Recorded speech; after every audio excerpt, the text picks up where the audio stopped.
Okay, I think this is working now. What's up, everybody? And welcome to my basement. This is my home office where I run all of my analytics and stuff, which is what I was doing. And I figured, why not show y'all how I do my thing?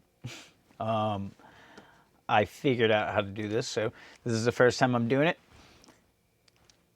Judge, I guess, whatever. All right, so this right here is a analytical sheet that I've created for any investors or really anybody that I'm working with, because you can adapt this to be for single family homes, condominiums, whatever you'd like. So it's pretty cool. I really like it. I find it super helpful.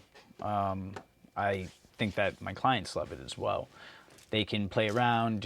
If they're doing a multifamily, they could choose which property they're living in. So it's super basic, but what we're going to do is I'm going to run an analysis on some properties that my client was interested in. Okay, so over here, she put some of the addresses that we had up that she wants to see this weekend. So I'm going to run an analysis on this one, 162 Humboldt Ave, and show you guys exactly how much this home would make. So let's start off by looking at it. Let's take a quick look. This is it right here. You just create a quick PDF so I can just refer to it outside of this window.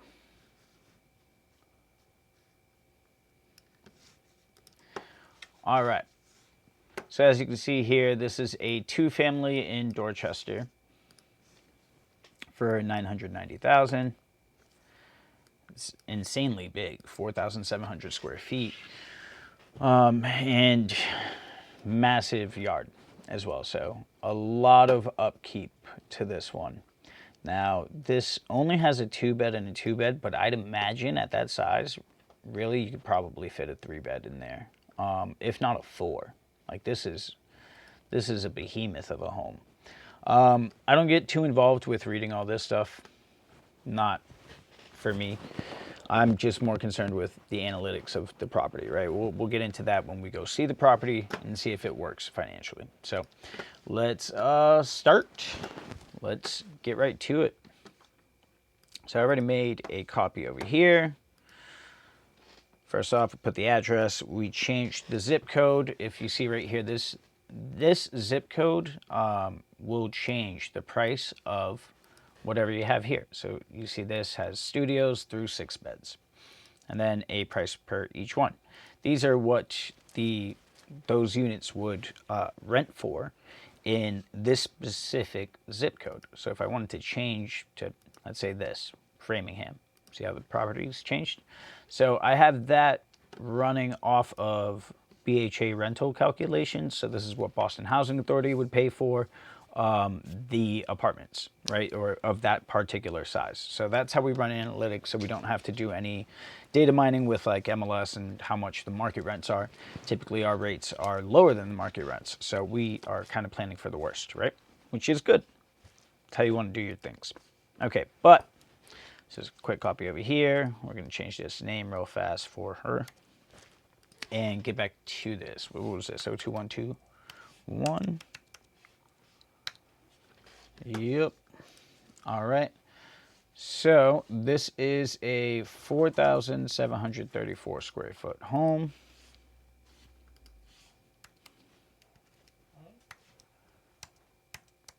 We'll get to the year built afterwards. 9419.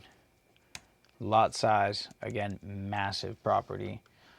Let's see the listing date, 8/7. Did go contingent a few times. Or actually, yeah, contingent, back on market, extended. So looks like it didn't fail since, we'll jump to it. I'm going to give you guys a quick little tip.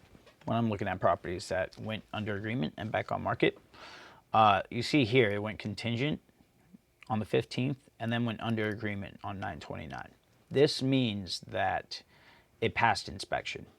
Okay, the homeowner and the buyer were agreeable to whatever terms came up from the home inspection. They passed and they wait under agreement. Okay, but 1023 it went back on market.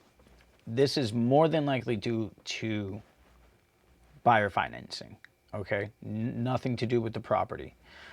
Which is stigma that kind of comes with the property. Once you see a deal falls apart, you typically new buyers typically don't look at those listings. But I wanted to let you guys know it's definitely something that you should be doing because that's where you find your deals. All right, so little tip. Okay, all right, back to this. What was the year built? 1900.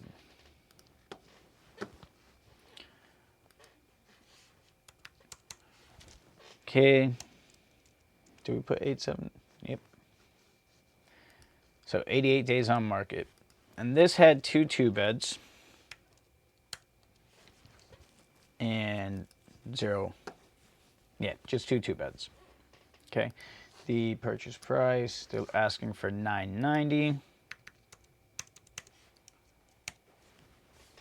Taxes on the property are $7,000. All right, let's take a quick look at the pictures and see a quick estimate about how much updating it needs. Good floors, good updated kitchen. Could use a wash for siding. That needs updating. That's carpeted 3 seasons porch. I mean, it could use some updating. The units are kind of fine. My bathroom, that was weird. But, all right, let's say we got it at $15 a square foot for renovations, which is $71,000.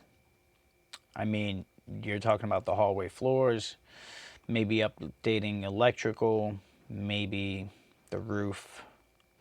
Just to be safe, let's do $20 a square foot. About $100K should be about right. It didn't seem like it needed too much. Yeah, hopefully that one's fine.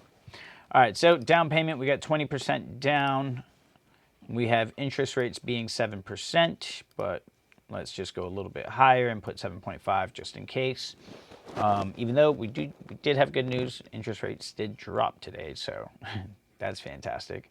But yeah, a 5% annual rental increase just for your cost over here, inflation, 3%, and a 3% vacancy to adjust. All right, we're doing $1,750 per unit for insurance. We're not doing any cleaning fees. We're saying you're paying $100 per unit for heat. Obviously, no HOAs. Landscaping, this is $50 per 100 square feet. Per 1,000 square feet of land monthly.